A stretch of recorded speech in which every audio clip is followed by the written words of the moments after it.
I want to read for you. This is Acts of Apostles, chapter 4, verse 13. When they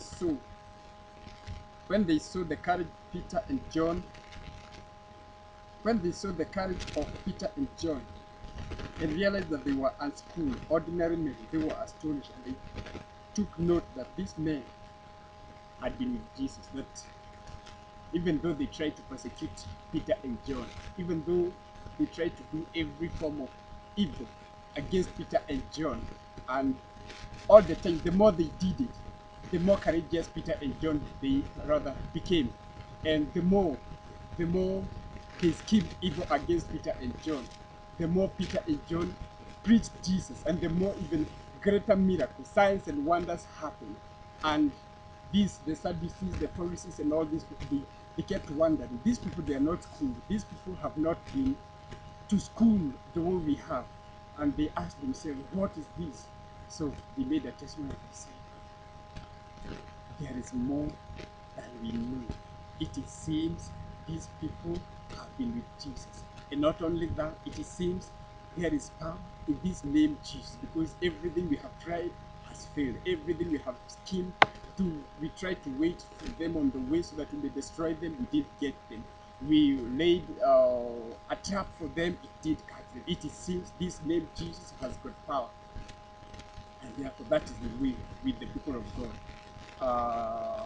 God does not, well, he has no problem with the strong, but he wants to pick on the weak so that he may teach the strong that his power. Because sometimes when you when you have some kind of strength that you're born with, even if you do things that need strength, you may not see God. You will just take it to be the strength that you have.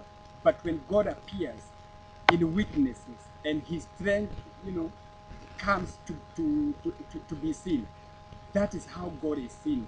So it is in weaknesses that the power of God is made manifest. It is in weaknesses that the greatness of God is realized and seen in a mighty way.